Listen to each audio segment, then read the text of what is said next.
Acid અને base વિશે સામાન્ય માહિતી. આપણા રોજિંદા જીવનમાં વપરાતા દ્રાવણો જેવા કે ખાટા ફળોના રસ, લીંબુનો રસ, આમલીનું પાણી અને છાશ એસિડિક સ્વભાવ ધરાવે છે. જલીય દ્રાવણનો એસિડિક સ્વભાવ તેમાં રહેલા એસિડને કારણે હોય છે. મીઠાનું જલીય દ્રાવણ તટસ્થ સ્વભાવ ધરાવે છે. જલીય દ્રાવણનો તટસ્થ સ્વભાવ તેમાં રહેલા ક્ષારને કારણે હોય છે. ખાવાના સોડા અને ધોવાના સોડાનું જલીય દ્રાવણ બેઝિક સ્વભાવ ધરાવે છે. જલીય દ્રાવણનો બેઝિક સ્વભાવ તેમાં રહેલા બેઝને કારણે હોય છે. આ પદાર્થોના જલીય દ્રાવણો જૈવિક તંત્રો તથા રાસાયણિક ઉદ્યોગોમાં પણ ખૂબ અગત્યના છે. રોબર્ટ બોયલે રાસાયણિક ગુણધર્મને આધારે એસિડ બેઝની વ્યાખ્યા કરી હતી. એસિડ સ્વાદે ખાટા હોય છે. ભીના ભૂરા લિટમસ પત્રને લાલ બનાવે છે, જ્યારે બેઝ સ્વાદે તુરા હોય છે. ભીના લાલ લિટમસ પત્રને ભૂરું બનાવે છે.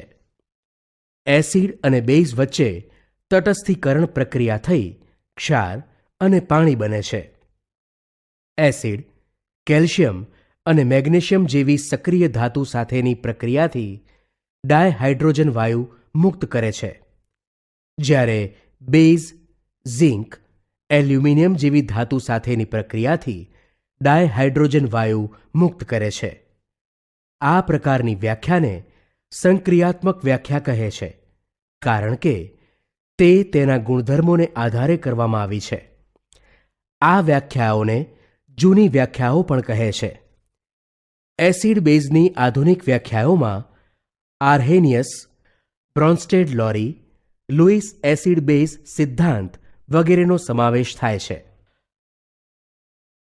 પ્રવૃત્તિ: વિજ્ઞાનની પ્રયોગશાળામાંથી hydrochloric acid HCl, sulphuric acid H2SO4, nitric acid HNO3, acetic acid CH3COOH, sodium hydroxide NaOH, calcium hydroxide CaOH2, potassium hydroxide KOH, magnesium hydroxide MgOH2 અને એમોનિયમ હાઇડ્રોક્સાઇડ NH4OH ના નમૂના એકઠા કરો. હવે આ દરેક દ્રાવણના થોડાક ટીપાને વોચ ગ્લાસમાં નાખો. વોચ ગ્લાસમાં રહેલ દ્રાવણ એસિડ છે કે બેઝ તે નક્કી કરવા અહીં દર્શાવેલા સૂચકોનો ઉપયોગ કરો. સૌ પ્રથમ હાઇડ્રોક્લોરિક એસિડને 4 વોચ ગ્લાસમાં નાખો.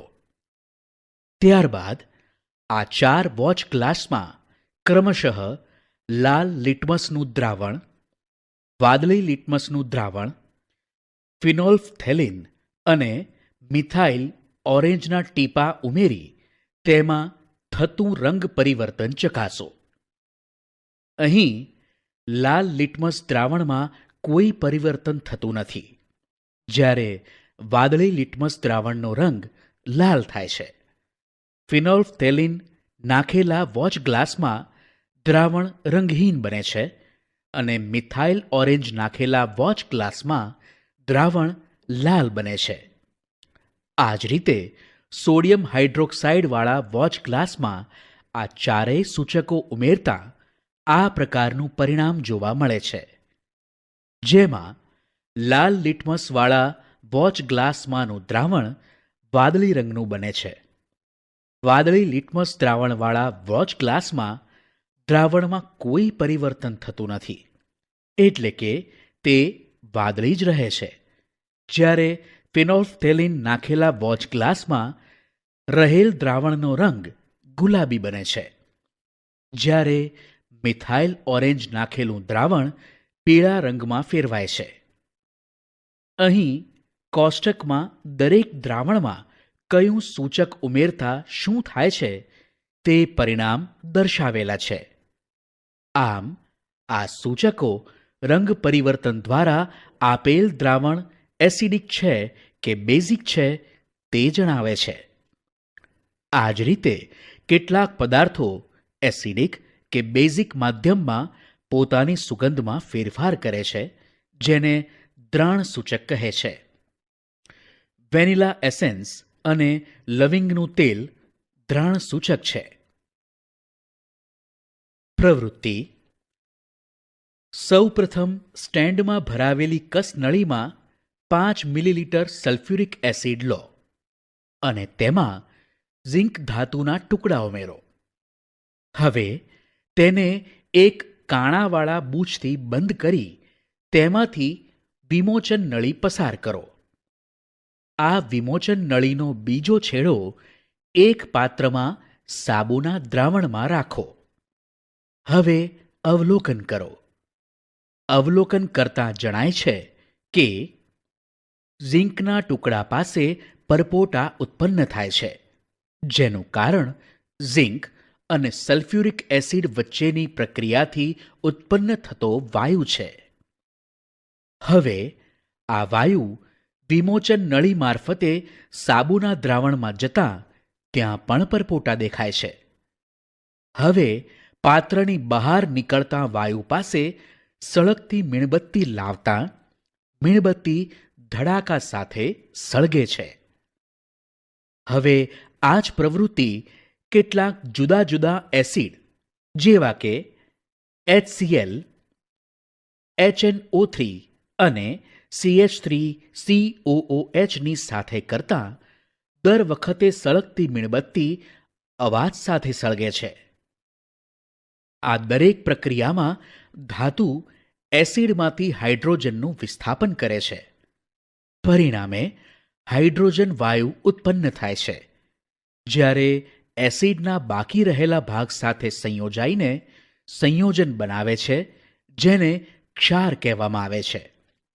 આમ એસિડની ધાતુ સાથેની પ્રક્રિયાથી ક્ષાર અને હાઇડ્રોજન વાયુ મળે છે. પરંતુ ધાતુ નાઇટ્રિક એસિડ સાથે પ્રક્રિયા કરતાં હાઇડ્રોજન વાયુ ઉત્પન્ન કરતો નથી, પરંતુ નાઇટ્રોજન ઓક્સાઇડ ધાતુના ક્ષાર અને પાણી ઉત્પન્ન કરે છે. પ્રવૃત્તિ: એક કસનળીને સ્ટેન્ડમાં ભરાવી તેમાં ઝિંકના ટુકડા નાખો. હવે તેમાં 2 મિલીલીટર સોડિયમ હાઇડ્રોક્સાઇડનું દ્રાવણ ઉમેરો. કસનળીને એક કાણાવાળા બૂચથી બંધ કરી તેમાંથી વિમોચન નળી પસાર કરો. વિમોચન નળીનો બીજો છેડો બાજુમાં રાખેલા સાબુના દ્રાવણમાં રાખો. હવે કસનળીને ગરમ કરો. આથી કસનળીમાં પરપોટા ઉત્પન્ન થતાં દેખાય છે. હવે થોડા સમય પછી સાબુના દ્રાવણમાં પણ પરપોટા થતા દેખાય છે. હવે સળગતી મીણબત્તીને સાબુના દ્રાવણમાંથી નીકળતા પરપોટાની ઉપર તરફ રાખતા મીણબત્તી અવાજ સાથે સળગે છે.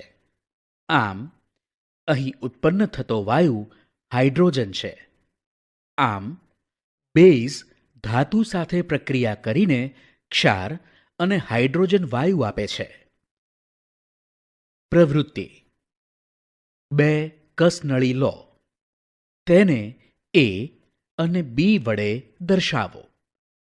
કસનળી એમાં લગભગ 0.5 ગ્રામ સોડિયમ કાર્બોનેટ લો અને કસનળી બીમાં 0.5 ગ્રામ સોડિયમ હાઇડ્રોજન કાર્બોનેટ લો.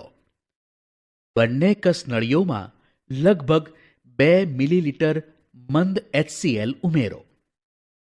આકૃતિમાં દર્શાવ્યા મુજબ દરેક સ્થિતિમાં ઉત્પન્ન થતા વાયુને ચૂનાના પાણીમાંથી પસાર કરો.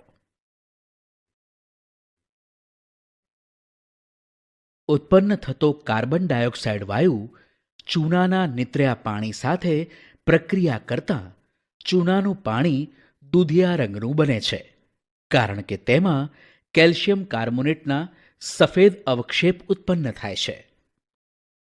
હવે આ પાણીમાં વધુ સમય સુધી કાર્બન ડાયોક્સાઇડ વાયુને પસાર કરતાં ચૂનાનું પાણી રંગહીન બને છે, કારણ કે આ પ્રક્રિયાથી ઉત્પન્ન થતો કેલ્શિયમ બાયકાર્બોનેટ પાણીમાં દ્રાવ્ય હોય છે. ચૂનાનો પથ્થર, ચોક અને આરસ એ કેલ્શિયમ કાર્બોનેટના જુદા જુદા સ્વરૂપ છે. બધી ધાતુના કાર્બોનેટ અને હાઇડ્રોજન કાર્બોનેટ એસિડ સાથે પ્રક્રિયા કરી તેને અનુરૂપ ક્ષાર, કાર્બન ડાયોક્સાઇડ અને પાણી બનાવે છે. બેઝની રાસાયણિક પ્રક્રિયા માટે તેના જલીય દ્રાવણમાં રહેલા OH- જવાબદાર હોય છે. બેઝની એસિડ સાથે પ્રક્રિયા થઈ ક્ષાર અને પાણી બને છે. આ પ્રક્રિયાને પણ તટસ્થીકરણ પ્રક્રિયા કહે છે. દાખલા તરીકે, સોડિયમ હાઇડ્રોક્સાઇડની હાઇડ્રોક્લોરિક એસિડ સાથે પ્રક્રિયા થઈ સોડિયમ ક્લોરાઇડ અને પાણી બને છે. આ જ રીતે potassium sulphate, calcium nitrate, sodium carbonate અને એમોનિયમ ક્લોરાઇડ બને છે. એસિડની રાસાયણિક પ્રક્રિયા માટે તેના જલીય દ્રાવણમાં રહેલા H+ અથવા H3O+ આયન જવાબદાર હોય છે.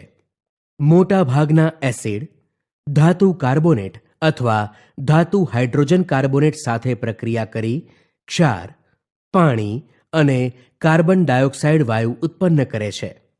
દાખલા તરીકે, હાઇડ્રોક્લોરિક એસિડની સોડિયમ કાર્બોનેટ સાથેની પ્રક્રિયાથી સોડિયમ ક્લોરાઇડ, પાણી અને કાર્બન ડાયોક્સાઇડ બને છે. આ જ રીતે magnesium sulphate, potassium nitrate, sodium chloride, sodium sulphate, sodium nitrate બનાવી શકાય.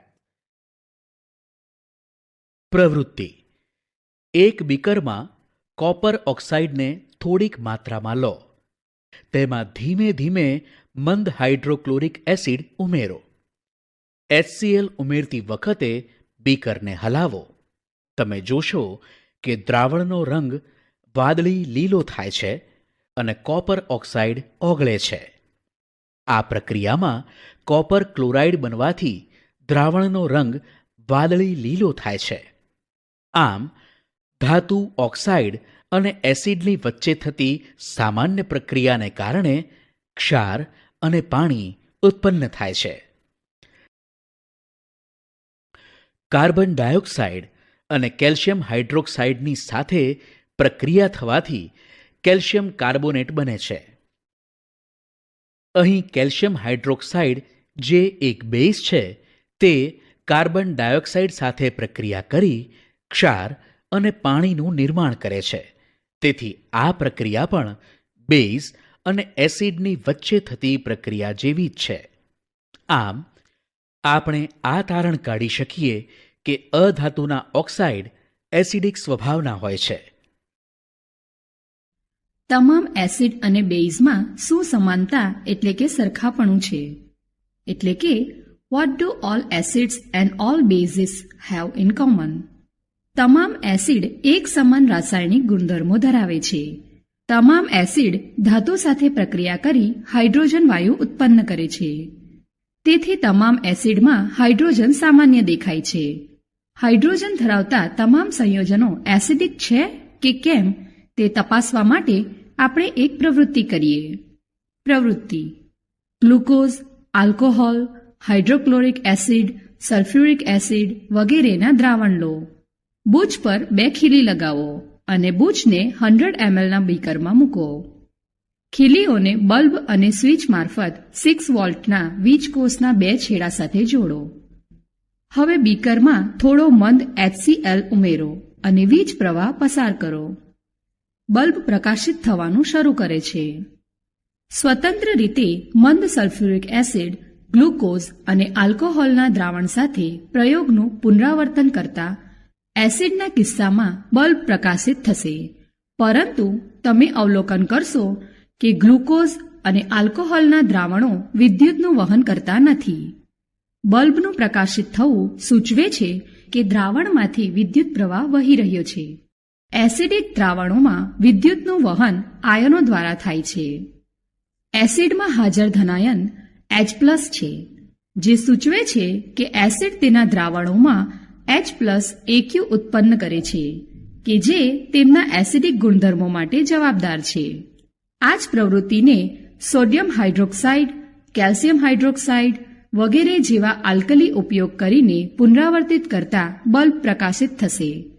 બેઝમાં OH- આયન કે જે તેમના બેઝિક ગુણધર્મો માટે જવાબદાર છે. પ્રવૃત્તિ: એક સ્વચ્છ અને સૂકી કસનળીમાં લગભગ 1 ગ્રામ ઘન સોડિયમ ક્લોરાઇડ લો. કસનળીમાં થોડી માત્રામાં સાંદ્ર સલ્ફ્યુરિક એસિડ ઉમેરો. અહીં NaCl અને H2SO4 વચ્ચે પ્રક્રિયા થવાથી HCl વાયુ ઉત્પન્ન થાય છે. હવે ઉત્પન્ન થતા વાયુની શુષ્ક અને ભીના વાદળી લિટમસ પત્ર પર થતી અસરો ચકાસો. HCl વાયુ શુષ્ક વાદળી લિટમસ પત્ર પર કોઈ અસર કરતો નથી, જ્યારે ભીના વાદળી લિટમસ પત્રને લાલ કરે છે. આ પ્રવૃત્તિથી સ્પષ્ટ થાય છે કે પાણીની હાજરીમાં HClમાંથી હાઇડ્રોજન આયન ઉત્પન્ન થાય છે, જ્યારે પાણીની ગેરહાજરીમાં HCl અણુઓમાંથી H+ આયન છૂટો થઈ શકતો નથી. આમ HClની એસિડિકતાનું કારણ H+ આયન છે. હાઇડ્રોજન આયન સ્વતંત્રપણે રહી શકતા નથી, પરંતુ તે પાણીના અણુઓ સાથે જોડાઈને રહી શકે છે. તેથી હાઇડ્રોજન આયનને હંમેશા H+Aq અથવા હાઇડ્રોનિયમ આયન H3O+ વડે દર્શાવી શકાય. આપણે જોયું કે એસિડ પાણીમાં H3O+ અથવા H+Aq આયન ઉત્પન્ન. ચાલો હવે આપણે જોઈએ કે કોઈ પણ બેઝને પાણી સાથે ઓગાળવાથી શું થાય છે. બેઝ પાણીમાં હાઇડ્રોક્સાઇડ આયન ઉત્પન્ન કરે છે. પાણીમાં ઓગળેલ બેઝને ક્ષાર કહે છે. આમ બધા જ એસિડ H+ અને બધા જ બેઝ OH- ઉત્પન્ન કરે છે. તેથી આપણે તટસ્થીકરણ પ્રક્રિયાને આ મુજબ લખીશું: એસિડ અને બેઝ ક્ષાર પ્લસ પાણી આપે છે.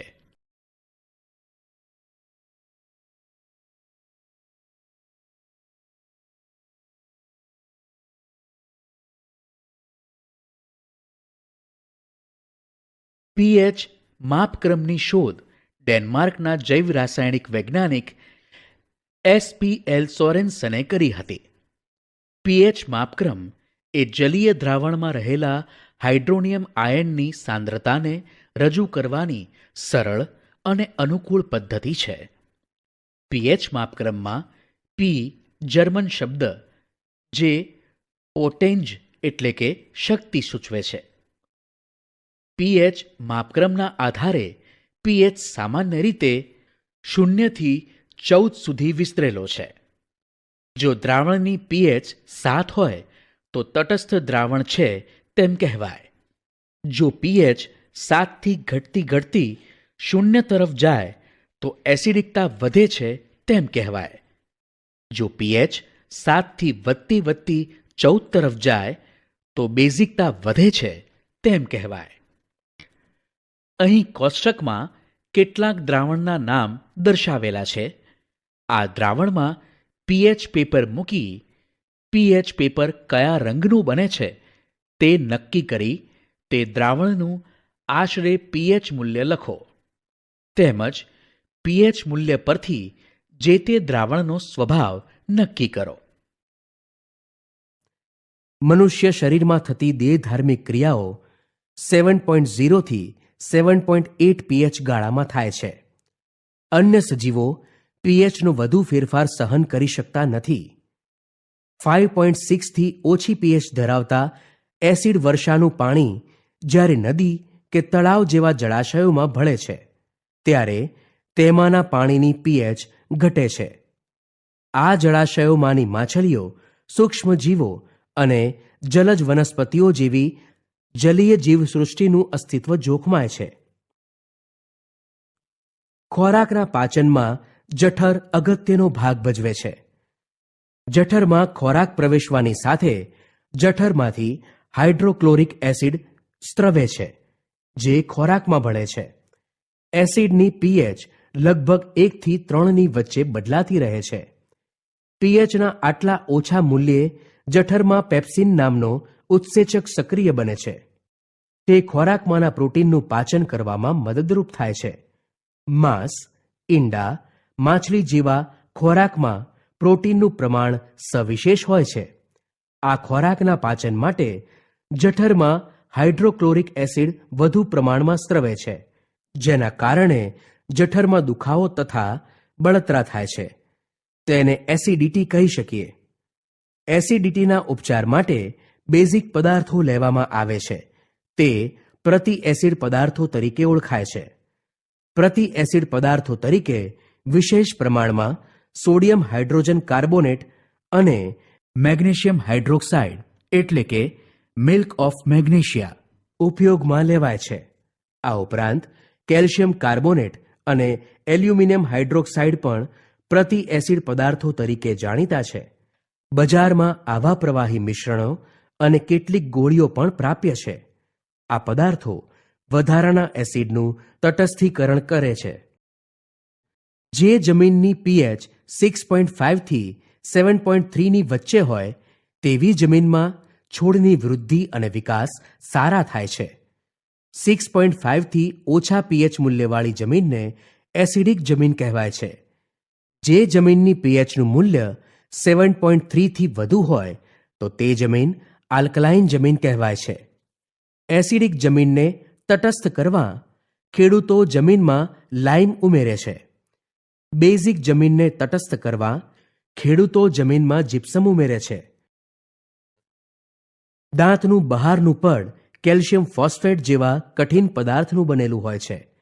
તે પાણીમાં ઓગળતું નથી, પણ મોંના અંદરના ભાગની પીએચ 5.5 કરતાં ઓછી થાય ત્યારે ક્ષયિત થાય છે. જમ્યા બાદ મોંમાં રહેલ ખોરાકના કણો તથા શર્કરાનું બેક્ટેરિયા દ્વારા વિઘટન થઈ એસિડ પેદા થાય છે. તે મોંના અંદરના ભાગની પીએચ ઘટાડે છે, તેથી દાંતનું ક્ષયન થાય છે. ક્ષયનથી બચવા માટે જમ્યા બાદ દાંત સાફ કરવાની સુટેવ પાડવી જોઈએ. દાંત સફાઈ માટે ઉપયોગમાં લેવાતા દંતમંજન પાવડર તથા પેસ્ટ સામાન્ય રીતે બેઝિક સ્વભાવ ધરાવતા હોય છે. મોંના અંદરના ભાગમાં ઉત્પન્ન થયેલ એસિડને તટસ્થ કરી દાંતને ક્ષયનથી બચાવે છે. લાલ કીડી ચટકો ભરે છે ત્યારે આપણને બળતરા થાય છે. તેનું કારણ તેના દ્વારા આપણા શરીરમાં દાખલ કરાતો ફોર્મિક એસિડ છે. તેવી જ રીતે મધમાખી આપણને ડંખ મારે છે ત્યારે ડંખના સ્થાને દુખાવો તથા ખૂબ જ બળતરા થાય છે. ડંખના સ્થાનની આસપાસ સોજો આવે છે, કારણ કે મધમાખીના ડંખ દ્વારા આપણા શરીરમાં દાખલ થતું વિષ એસિડિક હોય છે. આ વિષમાં વધુ એસિડિક સ્વભાવવાળો મેલેટિન પદાર્થ હોય છે. મેલેટિન 26 એમિનો એસિડ ધરાવતો પોલીપેપ્ટાઇડ છે. મધમાખીના ડંખની અસરમાં રાહત મેળવવા માટે ખાવાના સોડા જેવા બેઝિક પદાર્થના જલીય દ્રાવણને ડંખની આસપાસના ભાગમાં લગાવવામાં આવે છે, જે એસિડિક વિષનું તટસ્થીકરણ કરે છે. કેટલાક દ્રાવણોની પીએચ કોષ્ટકમાં દર્શાવેલ છે. ક્ષાર એ જુદા જુદા આયનોના સંયોજનથી બને છે, જેમાં ધન આયન અને ઋણ આયન હોય છે. મીઠાના બંધારણ વખતે બેઝમાંથી ધન આયન તરીકે Na+ અને એસિડમાંથી ઋણ આયન તરીકે Cl- જોડાય છે.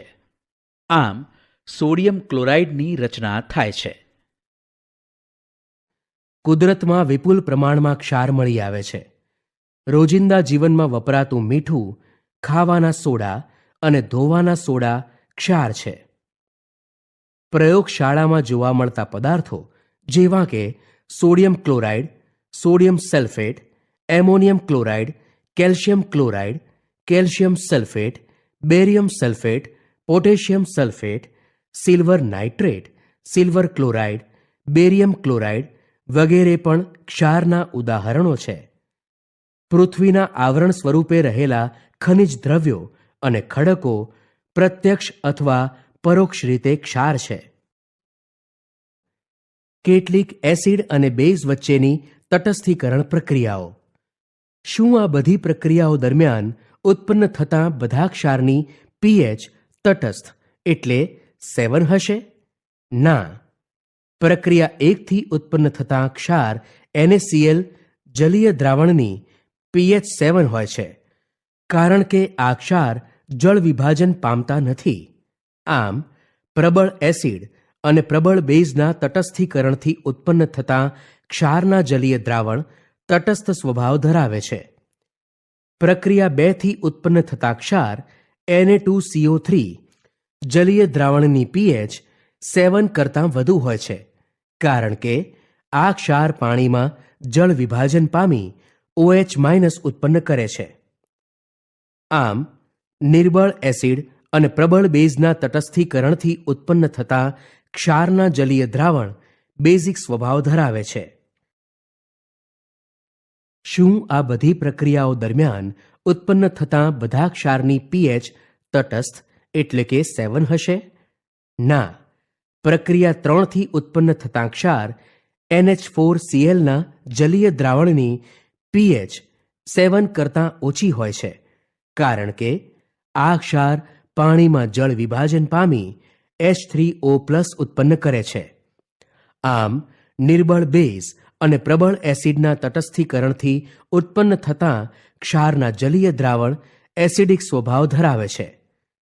પ્રક્રિયા 4 થી ઉત્પન્ન થતાં ક્ષાર CH3COONH4 ના જલીય દ્રાવણની pH અનુક્રમે 7 અને 7 થી સહેજ વધુ હોય છે. આ પ્રકારના ક્ષારના જલીય દ્રાવણની pH ક્યારેક 7 થી સહેજ ઓછી પણ જોવા મળે છે. જો એસિડ અને બેઝ બંને એક સરખા નિર્બળ હોય તો તેમના તટસ્થીકરણથી ઉત્પન્ન થતા ક્ષારનું જલીય દ્રાવણ તટસ્થ હોય, નહીં તો તેમની નિર્બળતાના તફાવત પ્રમાણે તટસ્થને બદલે સહેજ એસિડિક કે સહેજ બેઝિક હોય છે. હાઇડ્રોક્લોરિક એસિડ અને સોડિયમ હાઇડ્રોક્સાઇડના દ્રાવણની પ્રક્રિયાથી ઉત્પન્ન થતા ક્ષારને સોડિયમ ક્લોરાઇડ કહે છે. આ ક્ષારનો ઉપયોગ આપણે ખોરાકમાં કરીએ છીએ. સમુદ્રના પાણીમાં ઘણા ક્ષાર દ્રાવ્ય થયેલા હોય છે. આ ક્ષારોમાંથી સોડિયમ ક્લોરાઇડને છૂટું પાડવામાં આવે છે. વિશ્વના જુદા ભાગોમાં ઘન ક્ષાર જમા થતાં જોવા મળે છે. મોટા આકારના આ સ્ફટિક તેમાં રહેલ કેટલીક અશુદ્ધિઓના કારણે ભૂરા રંગના દેખાય છે, જેને ખનિજ ક્ષાર કહે છે. જ્યારે સમુદ્રના કેટલાક ભાગ શુષ્ક થઈ ગયા ત્યારે ત્યાં ખનિજ ક્ષાર બન્યા. ખનિજ ક્ષારનું ખનન પણ કોલસાની જેમ થાય છે. તમે મહાત્મા ગાંધીની દાંડી યાત્રા વિશે જરૂર સાંભળ્યું હશે. સામાન્ય ક્ષાર રસાયણો માટેનો કાચો માલ. આપણા રોજિંદા ઉપયોગના કેટલાક પદાર્થો જેવા કે sodium hydroxide, baking soda, washing soda, bleaching powder વગેરેની બનાવટમાં મીઠું એક મહત્વપૂર્ણ કાચો પદાર્થ છે. ચાલો જોઈએ કે કઈ રીતે એક પદાર્થનો ઉપયોગ જુદા જુદા પદાર્થોની બનાવટમાં થાય છે. સોડિયમ હાઇડ્રોક્સાઇડ સોડિયમ ક્લોરાઇડના જલીય દ્રાવણમાં વિદ્યુત પ્રવાહ પસાર કરતાં સોડિયમ ક્લોરાઇડનું વિયોજન થઈ સોડિયમ હાઇડ્રોક્સાઇડ બને છે. આ પ્રક્રિયાને ક્લોર ક્ષાર પ્રક્રિયા કહે છે, કારણ કે આનાથી ઉત્પન્ન થતી નીપજ ક્લોરીન અને સોડિયમ હાઇડ્રોક્સાઇડ હોય છે. ક્લોરીન ગેસ એનોડ પર મુક્ત થાય છે અને હાઇડ્રોજન ગેસ કેથોડ પર મુક્ત થાય છે. કેથોડ પર સોડિયમ હાઇડ્રોક્સાઇડ દ્રાવણનું પણ નિર્માણ થાય છે. આ પ્રક્રિયાથી પ્રાપ્ત થયેલ ત્રણેય નિપજો ઉપયોગી છે. અહીં આ નિપજોના વિવિધ ઉપયોગને દર્શાવ્યા છે. ઈંધણ, માર્ગરીન, ખાતર માટે અમોનિયા. પાણીના શુદ્ધિકરણ માટે સ્વિમિંગ પુલમાં પીવીસી, સીએફસીની બનાવટમાં, જંતુનાશકોની બનાવટમાં. ધાતુઓ પર લાગેલા ગ્રીસ કે ઓઇલને દૂર કરવા માટે, સાબુ, ડિટર્જન્ટ, કાગળની બનાવટ માટે કૃત્રિમ રેસાઓ બનાવવા. હાઇડ્રોક્લોરિક એસિડ ઉપયોગ સ્ટીલની સફાઈ, એમોનિયમ ક્લોરાઇડ, દવાઓ, સૌંદર્ય પ્રસાધનની બનાવટમાં. બ્લીચિંગ પાવડર ઉદાહરણ ઘરગથ્થુ વિરંજક એટલે કે બ્લીચિંગ પાવડર, રેસાઓનું વિરંજક બ્લીચિંગ પાવડર માટે. બ્લીચિંગ પાવડર આપણે જાણીએ છીએ કે જલીય સોડિયમ ક્લોરાઇડના વિદ્યુત વિભાજનથી ક્લોરીનનું નિર્માણ થાય છે. આ ક્લોરીન ગેસનો ઉપયોગ બ્લીચિંગ પાવડરની બનાવટમાં કરવામાં આવે છે. શુષ્ક કળી ચૂના પર ક્લોરીનની ક્રિયાથી બ્લીચિંગ પાવડર બનાવવામાં આવે છે. બ્લીચિંગ પાવડરને CaOCl2 વડે દર્શાવવામાં આવે છે. આમ છતાં તેનું વાસ્તવિક સંયોજન બહુ જટિલ જોવા મળે છે. બ્લીચિંગ પાવડરનો ઉપયોગ કાપડ ઉદ્યોગમાં સુતરાઉ અને લિનનના બ્લીચિંગ માટે, કાગળની ફેક્ટરીમાં લાકડાના માવાના બ્લીચિંગમાં અને લોન્ડ્રીમાં કપડાને બ્લીચિંગ માટે. કેટલાક રાસાયણિક ઉદ્યોગોમાં એક ઓક્સિડેશન કર્તા તરીકે અને પીવાલાયક પાણીને જીવાણુઓથી મુક્ત કરવા માટે એક જંતુનાશક તરીકે વપરાય છે. બેકિંગ સોડા, ખાવાનો સોડા. બેકિંગ સોડાનો ઉપયોગ સામાન્ય રીતે રસોડામાં સ્વાદિષ્ટ વાનગીઓ બનાવવામાં થાય છે. ક્યારેક તેનો ઉપયોગ ખોરાકને ઝડપથી પકાવવા માટે પણ થાય છે. આ સંયોજનનું રાસાયણિક નામ સોડિયમ હાઇડ્રોજન કાર્બોનેટ છે. સોડિયમ ક્લોરાઇડનો ઉપયોગ કરી બેકિંગ સોડા બનાવાય છે. સોડિયમ હાઇડ્રોજન કાર્બોનેટનો ઉપયોગ એસિડને તટસ્થ કરવા માટે થાય છે. આ એક નિર્બળ, કાટ ના લાગે તેવો ક્ષાર છે. ખોરાકને રાંધતી બેકિંગ સોડાને ગરમ કરવાથી થતી પ્રક્રિયાને આ મુજબ દર્શાવી શકાય. સોડિયમ હાઇડ્રોજન કાર્બોનેટનો ઉપયોગ આપણા ઘરોમાં જુદી જુદી રીતે કરવામાં આવે છે. સોડિયમ હાઇડ્રોજન કાર્બોનેટનો ઉપયોગ બેકિંગ પાવડર કે જે સોડિયમ હાઇડ્રોજન કાર્બોનેટ અને ટાર્ટરિક એસિડ જેવા મંદ ખાદ્ય એસિડનું મિશ્રણ છે તેની બનાવટમાં થાય છે. જ્યારે બેકિંગ પાવડરને ગરમ કરવામાં આવે છે અથવા પાણીમાં મિશ્ર કરવામાં આવે ત્યારે આ મુજબની પ્રક્રિયા જોવા મળે છે. આ પ્રક્રિયાથી ઉત્પન્ન થતા કાર્બન ડાયોક્સાઇડ વાયુના લીધે બ્રેડ અથવા કેકમાં આથવણની ક્રિયા થતાં તે નરમ અને છિદ્રયુક્ત બને છે. સોડિયમ હાઇડ્રોજન કાર્બોનેટ પણ પ્રતિ એસિડનું એક ઘટક છે. આલ્કલી હોવાથી તે પેટમાં એસિડની વધારે માત્રાને તટસ્થ કરે છે, તેથી એસિડિટીની દવા તરીકે વપરાય છે. તેનો ઉપયોગ સોડા એસિડ અગ્નિરોધકમાં પણ કરવામાં આવે છે. ધોવાનો સોડા Na2CO3 10H2O એક રસાયણ જ છે જેને સોડિયમ ક્લોરાઇડમાંથી મેળવવામાં આવે છે. બેકિંગ સોડાને ગરમ કરવાથી સોડિયમ કાર્બોનેટ મેળવી શકાય છે. સોડિયમ કાર્બોનેટના પુનઃસ્ફટિકીકરણથી ધોવાનો સોડા મળે છે. આ પણ એક બેઝિક ક્ષાર છે.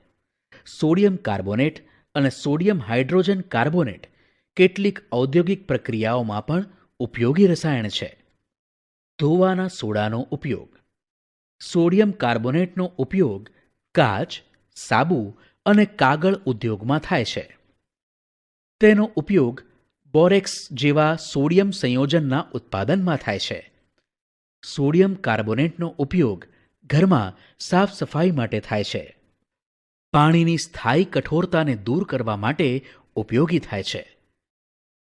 પ્રવૃત્તિ કોપર સલ્ફેટના કેટલાક સ્ફટિકને સૂકી ટેસ્ટ ટ્યુબમાં ગરમ કરો. શુષ્ક દેખાવવાળા કોપર સલ્ફેટ સ્ફટિકોમાં સ્ફટિકીકરણનું જળ હોય છે. જ્યારે આપણે સ્ફટિકને ગરમ કરીએ છીએ ત્યારે આ પાણી દૂર થઈ જાય છે અને ક્ષારનો રંગ શ્વેત થઈ જાય છે. તેમજ ટેસ્ટ ટ્યુબ પર પાણીના ટીપાં દેખાય છે. જો તમે સ્ફટિકને પુનઃ પાણીમાં ઓગાળો તો સ્ફટિકનો વાદળી રંગ પાછો મળે છે. ક્ષારના એક સૂત્ર એકમમાં ચોક્કસ માત્રામાં પાણીના પરમાણુઓ હોય છે, જેને જળ સ્ફટિકીકરણ કહે છે. કોપર સલ્ફેટના એક સૂત્ર એકમમાં પાણીના 5 અણુઓ હાજર હોય છે. જલીય કોપર સલ્ફેટનું રાસાયણિક સૂત્ર CuSO4 5H2O છે. જીપ્સમ એક અન્ય ક્ષાર છે જેમાં સ્ફટિકીકરણના પાણી હોય છે. તેમાં સ્ફટિકીકરણના પાણીના 2 અણુ હોય છે. તેનું સૂત્ર CaSO4 2H2O છે. Plaster of Paris CaSO4 half H2O. જીપ્સમને 373 K તાપમાને ગરમ કરવાથી તેમાં રહેલા પાણીના અણુઓ ત્યાગ કરી calcium sulphate હેમિહાઇડ્રેટ CaSO4 half H2O બનાવે છે, જેને પ્લાસ્ટર ઓફ પેરિસ કહે છે. આ પદાર્થનો ઉપયોગ ડોક્ટર તૂટી ગયેલા હાડકાઓને ચોક્કસ સ્થાન પર સ્થિર રાખવા માટે કરતા હોય છે. પ્લાસ્ટર ઓફ પેરિસ એક સફેદ પાવડર છે જેમાં પાણી નાખવાથી તે પુનઃ જીપ્સમ બની કઠોર ઘન પદાર્થમાં ફેરવાય છે. ધ્યાન રાખજો કે પાણીના ફક્ત અડધા અણુ સ્ફટિકીકરણના પાણીના સ્વરૂપમાં જોડાયેલો હોય છે. CaSO4ના એક એકમ સૂત્ર પાણીના 2 અણુ સાથે ભાગીદારી કરે છે. પ્લાસ્ટર ઓફ પેરિસનો ઉપયોગ રમકડા બનાવવા, સજાવટના સામાન અને સપાટીને લીસો બનાવવા માટે કરવામાં આવે છે.